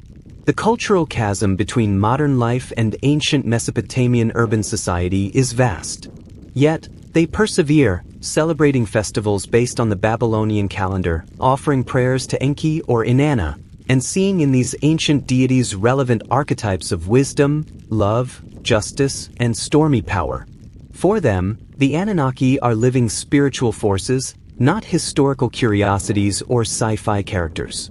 Other modern spiritual paths adopt a more syncretic approach, blending veneration of the Anunnaki with elements of Wicca, ceremonial magic, or New Age philosophy. In these practices, Enki might be invoked as the god of wisdom in a personal ritual, or Ishtar honored alongside other goddesses of love and war. Here, the Anunnaki are adapted to contemporary needs, their ancient Mesopotamian context less important than their perceived energy and archetypal power. The digital age has paradoxically served all these interpretations. Online databases like the Cuneiform Digital Library Initiative have made thousands of primary sources accessible to anyone with an internet connection, empowering both serious researchers and amateur enthusiasts. Yet, the same networks allow speculative theories to spread virally, often presented with slick graphics and confident narration that can be more compelling than dry academic papers. The modern seeker encounters a bewildering mix of information: peer-reviewed translations next to videos about Nibiru, archaeological reports alongside channeled messages from Pleiadian elders claiming descent from the Anunnaki. This brings us to a fascinating crossroads. Today, the legacy of the Anunnaki exists in three parallel, rarely intersecting streams. In the academic stream, they are the subject of rigorous historical, linguistic, and archaeological study, a window into the birth of human civilization's first complex thought systems. In the pop culture stream, they are the exciting protagonists of an alternative history, symbols of mystery and cosmic connection that fuel entertainment and speculation. In the spiritual stream, they are objects of devotion, ancient gods finding new worshippers in a postmodern world. What does this tripartite existence tell us? Perhaps that the Anunnaki, as a concept, fulfills enduring human needs. We need to understand our origins, academia. We crave wonder and the possibility of a grand, hidden story, pop culture. We seek connection with forces greater than ourselves, spirituality. The ancient Mesopotamians projected their understanding of order, power, and purpose onto these divine figures. In a way, we still do. We just project different understandings, scientific, sensationalist, or sacred, onto the same ancient names. The scholarly consensus provides the most reliable foundation, a story not of aliens, but of humans, incredibly inventive, observant, and anxious humans, trying to build a stable world between two unpredictable rivers. They created gods to manage the unmanageable, and in doing so, left us the first records of that eternal struggle. Whether we choose to see in the Anunnaki a mirror of ancient human genius, a canvas for modern speculation, or a path to the divine, their enduring presence is a testament to the power of the stories we tell about where we come from. And those stories, whether carved in clay or broadcast in pixels, continue to shape our view of our place in the cosmos. The assembly may have adjourned millennia ago, but its echoes are still being debated in libraries, on screens, and in silent prayers to this very day. The journey of the Anunnaki did not end with the last cuneiform tablet or the silencing of the great temples. Their legacy embarked on a long, complex migration through the intellectual networks of the late antique and medieval worlds, transforming as it traveled. As direct worship faded, their essence, their names, their associated knowledge, their mythological patterns, was distilled, translated, and repurposed, finding refuge in unexpected places. In the centuries following Alexander's conquest, as Greek became the language of scholarship, Babylonian wisdom had to speak in a new tongue. Priests like Berossus undertook this translation project in the 3rd century BCE, composing Greek histories that presented the Anunnaki not as living gods, but as culture heroes of a venerable past. In this Hellenistic retelling, the god Oannes, a Hellenized version of the wisdom figure Adapa or Enki, emerged from the sea to teach humanity all the arts of civilization. The grand cosmic bureaucracy was smoothed into a more familiar tale of divine tutelage, making Mesopotamian lore digestible for a Greek audience fascinated by exotic origins. This syncretism flourished in multicultural hubs like Seleucia on the Tigris or Dura Europos. In these cities, temples might house statues of Zeus alongside Marduk or altars to Apollo Nabu. The identities blurred for practical purposes. A merchant might swear an oath by Shamash, knowing a Greek partner understood it as an oath by Helios, the sun god. This wasn't theological dilution so much as functional fusion, allowing commerce and community to cross cultural lines. The Anunnaki, in a sense, went international, their attributes mapped onto the Greco-Roman pantheon to ensure their relevance in a changing world. But their most successful and enduring vehicle was not mythology, but science. Babylonian astronomy and mathematics, developed for theological ends, to track divine movements and schedule rituals, were unparalleled. Hellenistic rulers and scholars craved this predictive power. Babylonian astronomical diaries, with their centuries of precise observations, became priceless data sets. Scholars like Hipparchus and later Ptolemy incorporated this data, along with the Babylonian division of the circle into 360 degrees and their sophisticated arithmetical methods. The names of the planets, still bearing the names of the gods, Nabu for Mercury, Ishtar for Venus, Marduk for Jupiter, carried these divine identities into the very framework of Western astronomy.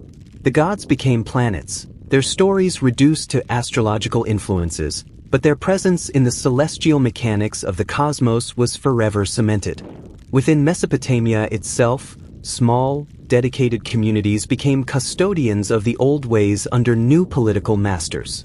The Mandeans, Gnostic communities in southern Mesopotamia, preserved creation myths and ritual practices that show clear, if transformed, lineage from Mesopotamian origins. Their divine beings, the Utras, echo the Anunnaki's role as cosmic administrators of water, life, and wisdom. Their ritual ablutions in flowing water call to mind the reverence for Enki Zabzu. Here, the ancient theology was refashioned for a new, esoteric spirituality, focusing on personal salvation rather than state stability. In the Syrian Christian monasteries of Edessa and Nisibis, a different kind of preservation occurred. Scholars here, fluent in Syriac and Greek, served as vital bridges. They translated Greek scientific works, which were already infused with Babylonian data, and they also had access to surviving cuneiform knowledge through local traditions. A scholar like Severus Sebokht in the 7th century could praise the computational system of the Indians, what we call Arabic numerals, while himself using mathematical techniques that ultimately derived from Babylonian precedent. The analytical tools of the Anunnaki's temple scribes were thus filtered into the emerging medieval scholarly tradition. The rise of the Islamic Caliphate in the 7th and 8th centuries created a new, vibrant center for synthesizing knowledge.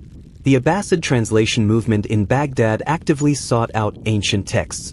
While they focused on Greek philosophy and science, they also absorbed the Babylonian astronomical and mathematical legacy that had been preserved by the Iranians, a final, remarkable community. The Iranians, in what is now southern Turkey, were the last self-conscious heirs of direct Mesopotamian pagan tradition. They identified as Sabians to gain protected status under Islamic rule. Their city was a living relic, a center for the worship of the planetary gods. Iranian scholars like Thabit ibn Qurra in the 9th century were not just preservers, they were innovators. Ibn Qurra translated and expanded Greek mathematical works, but his own research on the precession of the equinoxes likely drew on long-term observational records that ultimately traced back to Babylonian temples. Through him and others, the numerical and observational discipline honed in the service of the Anunnaki entered the mainstream of Islamic science. This knowledge then flowed westward. The astronomical tables, zijs, of scholars like al-Battani, packed with data and methods of Babylonian origin, were translated into Latin in medieval Spain. The names of the gods, now fully transformed into planet names, entered European astrology and astronomy. When a medieval astrologer cast a horoscope, they were, in a faint but real way, invoking a system of prediction that the priests of Marduk and Shamash had helped create. The judgment of the stars was a distant echo of the Anunnaki's assembly decreeing fates. The mythological stories themselves survived in fragmentary, transformed ways. Jewish and Christian communities with deep historical roots in Mesopotamia woven elements of the lore into their own traditions. The Book of Enoch, with its tale of the Watchers who descend to earth and teach forbidden arts, bears the unmistakable imprint of Anunnaki mythology, though recast within a monotheistic, apocalyptic framework. The biblical flood story, as George Smith had discovered, shared clear lineage with the Epic of Atrahasis. These narratives were purified of their polytheism but retained their powerful archetypal structures, divine beings intervening in human affairs, a great deluge as divine judgment, the bestowal of civilization's tools. Even architectural echoes persisted. The step pyramid form of the ziggurat, that ultimate symbol of the cosmic mountain, can be seen re-emerging in the design of early Islamic minarets like the Great Mosque of Samarra. The symbolic ascent toward the divine remained a powerful architectural imperative, its form transplanted into a new faith. By the end of the medieval period, the Anunnaki as living gods were gone. But their legacy was now a set of dispersed, potent seeds, planetary names in scientific texts, flood myths in sacred scripture, mathematical techniques in scholarly treatises, and archetypal patterns in folklore. They had been disassembled into their constituent parts, mythical motifs, technical data, divine names, and these parts were integrated into the intellectual foundations of the emerging Western and Islamic worlds. They slept within these traditions, waiting. Their rediscovery would not come from a continuous lineage of worship, but from a dramatic archaeological and philological resurrection. The sands of Iraq and the determined minds of European decipherers would eventually call them back not as spiritual forces, but as historical phenomena. The modern rediscovery of the Anunnaki was not a single moment, but a slow, thrilling awakening. For centuries after cuneiform fell silent, the great mounds of Mesopotamia, the Tells, stood as silent sentinels, holding their secrets tightly. European travelers in the 17th and 18th centuries brought back tales of strange, wedge-shaped inscriptions on broken bricks and cliff faces. They were curiosities, puzzles without a key. The gods' names were utterly forgotten. Their stories were quieter than the desert wind. The world that had worshipped them was buried not just under sand, but under layers of ignorance. What colossal histories, what entire ways of seeing the universe, were hidden in those odd, angular marks. The first crack in the wall appeared far from Mesopotamia, on the great trilingual inscription of Darius I at Behistun in Iran. Here, the same text was carved in Old Persian, Elamite, and Babylonian. Old Persian, with its limited number of signs, was the logical point of attack. In the early 1800s, the German scholar George Friedrich Grotefend made the crucial first step. Using logical deduction and comparisons with later Persian, he correctly identified the names and titles of kings. It was a brilliant leap of intuition, proving the script could be read. But to move from recognizing royal names to understanding an entire language and its predecessor required a feat of both courage and scholarship. That feat was performed by Sir Henry Rawlinson, a British Army officer with a linguist's mind and an adventurer's spirit. In the 1830s and 40s, he risked his life repeatedly, scaling the sheer cliff face at Behistun to make precise paper casts of the inscriptions. His published copies gave the scholarly world the extensive parallel texts it needed. By comparing the decipherable Old Persian with the unknown Babylonian, the grammar and vocabulary of Akkadian, the language of Babylon and Assyria, slowly yielded its secrets. And through Akkadian, the even more ancient and mysterious language of Sumer began to reveal itself. A doorway to a lost world was now unlocked. While Rawlinson worked on the cliff, another man was digging into mounds. Austin Henry Layard, captivated by the ruins of Assyria, began excavations at Nimrud and then at the mound of Kiyunjik, which covered ancient Nineveh. In 1849, his workmen broke into a chamber that took Layard's breath away. He had found the palace library of Ashurbanipal. The room was filled, floor to ceiling, with cracked and broken clay tablets. This was no tomb of gold, but a treasure far greater, a vast repository of a civilization's mind. Over 30,000 fragments were eventually recovered: epics, prayers, omens, administrative records, scientific texts. The Anunnaki now had a vast library from which to speak, but it was a library in a language only half understood, its books scattered and shattered. The tablets went to the British Museum, where they awaited their interpreter. That interpreter emerged in the unlikely form of George Smith, a self-taught engraver turned museum assistant with a prodigious gift for reading cuneiform. In 1872, while sorting through the Nineveh fragments, Smith came upon a tablet that described a ship, a great flood, and birds sent to find land. With mounting excitement, he realized he was reading a version of the biblical deluge that was centuries older than the Hebrew scriptures. His public announcement caused a worldwide sensation. The discovery connected the remote world of Mesopotamia directly to Western cultural memory. Smith's subsequent work pieced together the Epic of Gilgamesh, giving humanity its first great literary hero. In doing so, he reintroduced the world to the divine assembly that decided Gilgamesh's fate and Enkidu's doom. The Anunnaki were back, not as myths, but as historical artifacts of belief. Archaeology began to provide the stunning physical context for these texts. In the 1890s, German teams led by Robert Koldewey began the first scientific, large-scale excavation of Babylon itself. They unearthed the magnificent Ishtar Gate with its lapis blue glazed bricks and rows of dragons and bulls. They traced the vast, processional way and uncovered the colossal foundations of the Edamananke ziggurat, the likely inspiration for the Tower of Babel. They revealed a city engineered as a monument to divine kingship, every brick whispering the name of Marduk. This wasn't just digging up pottery. It was resurrecting the stage upon which the later Anunnaki drama had been performed. Perhaps the most emotionally powerful finds came from UR in the 1920s, under Leonard Woolley. His excavation of the Royal Cemetery revealed the staggering wealth and profound, stark beliefs of early Sumer. The so-called death pits, with their retinues of courtiers, soldiers, and musicians who accompanied their queen or king into the afterlife, spoke of a theology where the mortal ruler's journey to the netherworld required a divine-sized entourage. Here was tangible evidence of a world where the boundary between human and divine authority was terrifyingly thin. Woolley also identified a deep layer of clean silt, which he famously linked to the Great Flood. While scholars today see a major local inundation, the symbolic power was immense. The earth itself seemed to confirm the myths.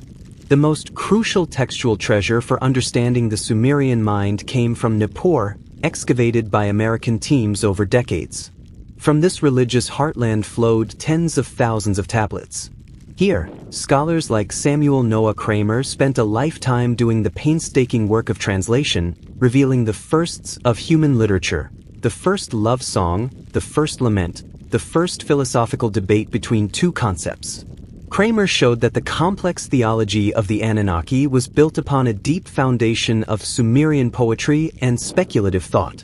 He translated the myths that showed Enlil and Enki not just as powerful gods, but as characters in narratives exploring fundamental questions of authority, wisdom, and justice. Other sites filled in the picture. The palace at Mari yielded archives of diplomatic letters showing kings consulting prophets and seeking omens, proving the gods were active players in realpolitik. Eridu's deep stratigraphy showed the temple of Enki being rebuilt for over 4,000 years, a testament to unwavering devotion to the god of wisdom. Hittite libraries in Turkey contained copies of the Gilgamesh epic, showing how the stories traveled and were adapted. The 20th century saw this giant puzzle being assembled by an international community of scholars. Monumental projects like the University of Chicago's Assyrian Dictionary took decades to complete, creating the essential reference tools. Each new translation, each grammatical insight, brought the worldview of the Mesopotamians into sharper focus. The Anunnaki emerged from this work not as capricious spirits, but as the central figures in a comprehensive, logical, and highly bureaucratic cosmic state. They were the divine expression of an urban civilization's need for order, hierarchy, and explanation. This modern, academic understanding is powerful in its own right. It presents the Anunnaki as one of humanity's most profound intellectual creations, a system for understanding everything from the movement of stars to the right of a king to rule.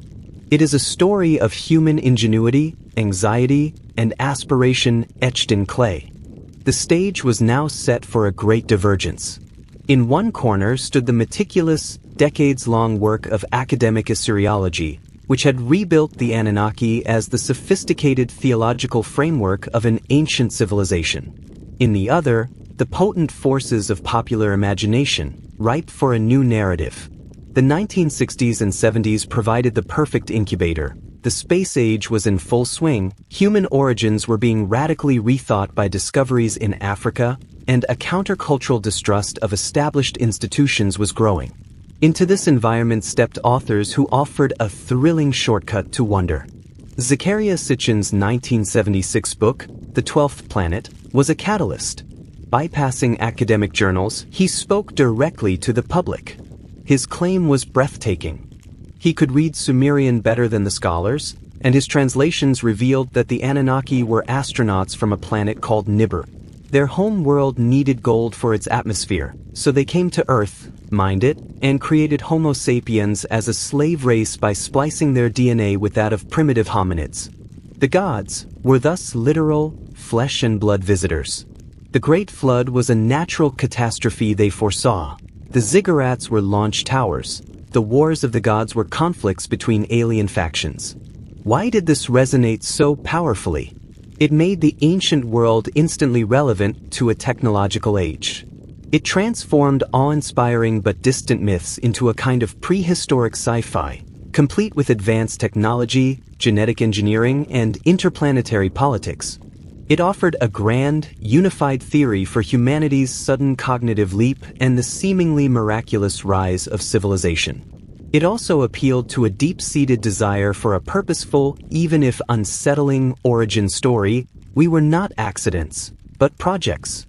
Sitchin's work built upon earlier foundations, particularly Erich von Daniken's Chariots of the Gods. 1968. Von Daniken's approach was more visual and archaeological, pointing to monuments like the pyramids or the Nazca lines as evidence that could not be explained by primitive technology alone. Together, they formed a powerful one-two punch. Von Daniken asked the sensational questions about artifacts, and Sitchin provided the textual proof from the world's oldest writings. The ancient astronaut hypothesis was born, with the Anunnaki as its star witnesses. The academic response was a unified and thorough rejection. Specialists in cuneiform pointed out fundamental, catastrophic errors in Sitchin's linguistic work. They demonstrated that his Nibiru was not a hidden planet, but a term for a crossing point or Jupiter. His translations of key words were often pure inventions, ignoring established dictionaries and grammar. There was no mention of gold mining operations or DNA splicing in any actual Sumerian text. Archaeologists added that the material record showed no trace of advanced alien technology, only the slow, incremental progress of human ingenuity. The development from simple villages to the city of Uruk took millennia, not a sudden leap from alien blueprints. But this scholarly debunking often failed to reach the public, or was seen as proof of an elitist cover-up. The ancient astronaut theory thrived in the fertile ground of popular media, where entertainment value often trumps historical accuracy. Its most influential platform became the television series Ancient Aliens, which launched in 2009. With its dramatic music, provocative "could it be?" questions, and charismatic proponents, the series presented Sitchin's ideas as compelling mysteries. It used a classic formula: show an archaeological wonder, state that mainstream science can't fully explain it, and then offer the ancient astronaut theory as a tantalizing alternative. For millions of viewers, this was their introduction to the Anunnaki, not as gods of a forgotten religion, but as the engineers of human destiny. This pop culture wave washed over other media. The Anunnaki became staples in speculative fiction, video games, and comic books. In games like Assassin's Creed, Pieces of Eden were artifacts of a precursor civilization, clearly inspired by the ancient astronaut trope. The gods' powers were recast as lost technology. This was creative adaptation, not history, but it further cemented the alien association in the modern psyche. Amidst this sensationalism, a quieter, more reverent movement also took root: modern pagan revival. Groups of spiritual seekers, often disillusioned with the alien narrative, turned back to the academic sources with a devotional intent. Movements like Mesopotamian neo-paganism or Reconstructionism attempted to revive the worship of the Anunnaki as gods. They studied translated hymns, learned about festival calendars, and created rituals based on historical practices. For them, Enki, Inanna, and Marduk are living spiritual presences, archetypes of wisdom, love, and order. Their challenge is immense, bridging a 4,000-year cultural gap. But their effort is a testament to the enduring power of these divine figures to inspire reverence. Other modern paths are more syncretic, blending veneration of the Anunnaki with Wicca, ceremonial magic, or New Age philosophy. Here, the gods are less tied to their Mesopotamian context and more to their perceived energies. Ishtar might be invoked in a love spell, Enki in a ritual for wisdom. This approach prioritizes personal spiritual experience over historical reenactment. Thus, the Anunnaki now exist in three parallel, rarely intersecting realities. In the academic reality, they are a profound subject of historical study, revealing how early humans conceptualized the universe. In the pop culture reality, they are exciting symbols of mystery and alternative history, fuel for entertainment and speculation. In the spiritual reality, they are objects of devotion and archetypal forces for modern practitioners. What does this tripartite existence mean? It shows that these ancient figures fulfill different, profound human needs. We crave understanding of our origins, academia. We yearn for wonder and grand narratives, pop culture. We seek connection with the transcendent, spirituality. The Mesopotamians projected their world onto the Anunnaki. We now project our own worlds of science, mystery, and spirit onto them. The digital age amplifies all three streams. Academic databases put primary sources online. Streaming services deliver ancient astronaut theories into living rooms. Social media connects modern pagans across the globe. The Anunnaki are more discussed now than at any time since the fall of Babylon, but the conversation is fragmented into countless echoes. So, who are the Anunnaki really? The most evidence-based answer is the academic one. They are the brilliant, complex creation of the world's first urban civilization, a theological system that explained and sustained life for millennia. They represent humanity's first great attempt to build a coherent model of reality, from the cosmos down to the council chamber. Yet, the very fact that they inspire such divergent interpretations, from library carols to television studios to homemade altars, is perhaps their final, greatest testament. They have transcended their original context to become permanent fixtures in the human imagination. Whether seen as psychological archetypes, ancient aliens, or living gods, the Anunnaki continue to make us ask the big questions. Where do we come from? Who or what shaped our destiny? The assembly may be long adjourned, but the debate it started continues, louder than ever. To the people of ancient Mesopotamia, they were the ultimate answer. They were the reason the sun rose and the river flooded. They were the source of a king's right to rule and a farmer's hope for harvest. They provided a complete, interlocking system that made a chaotic, frightening world comprehensible and manageable. In creating the Anunnaki, the Sumerians and their successors did something extraordinary. They built the first model of a governed universe. It was a model with hierarchies, bureaucracies, specialized roles, laws, and even labor disputes. It was, in essence, the cosmos imagined as the ultimate city-state. This was a breathtaking leap of the human mind. It wasn't primitive superstition. It was early systemic thinking, an attempt to impose narrative and order on the sheer, overwhelming fact of existence. That is the profound gift of the academic perspective. It allows us to meet our ancient ancestors not as naive children afraid of thunder, but as pioneering intellectuals, the first philosophers and scientists, using the language of divinity to draft a blueprint of reality. When we read of Enki's cleverness, we see the value placed on wisdom and problem-solving. When we see the assembly debate, we recognize an early exploration of collective governance and justice. When we hear of the gods' dependence on human labor and offerings, we perceive a deep, intuitive understanding of a fundamental cosmic reciprocity. The Anunnaki, in this light, are a mirror held up to the aspirations, anxieties, and brilliant ingenuity of the human spirit at the dawn of civilization. The modern fascination with them, in all its forms, proves that this mirror still reflects. Our compulsion to reinterpret them as astronauts speaks to our own technological age and our longing for a universe that is actively inhabited, for a history that is grander than slow evolution.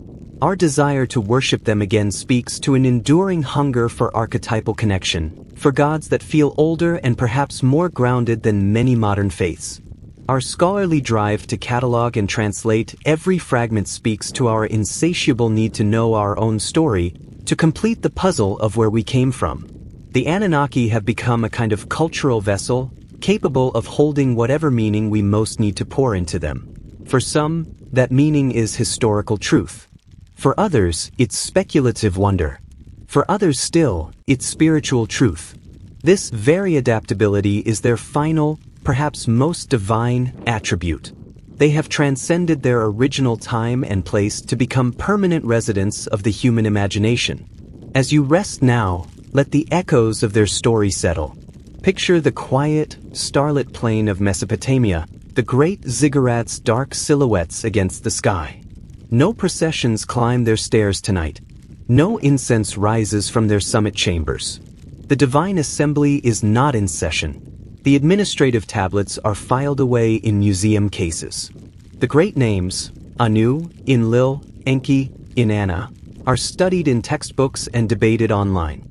Yet, in a way, they are more alive now than they have been for 2 millennia.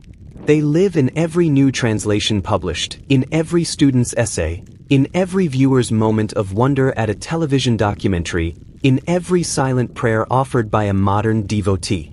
They have journeyed from the realm of belief into the realm of ideas, and ideas are immortal. Their saga asks us the same questions it asked the ancients. How do we find order in chaos? Where does legitimate authority come from? What is our purpose here? We may answer with science, with art, with spirituality, or with a mix of all three. But we are still answering the questions first posed beside the Tigris and Euphrates, under the watch of those divine powers who ruled the space between heaven and earth. So, let us end not with a definitive statement, but with an invitation to wonder. The next time you look up at the moon, remember Nana, who measured the first months. The next time you feel a storm wind, remember Enlil, the lord of the storm who demanded order. The next time you solve a complex problem with cleverness, remember Enki, the patron of wisdom who loved humanity enough to bend the rules.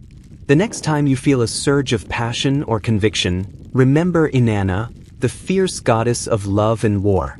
They are part of our story, a deep, foundational layer in the long narrative of how humans explain their world. Their legacy is not in gold or lost technology, but in the very architecture of our thought. They helped build the first conceptual bridge between the earthly and the divine, and we have been crossing that bridge in one form or another ever since. Thank you for listening. This has been the story of the Anunnaki, for Sleepy Owl. May your dreams be filled with ancient wisdom and starlit skies. Good night.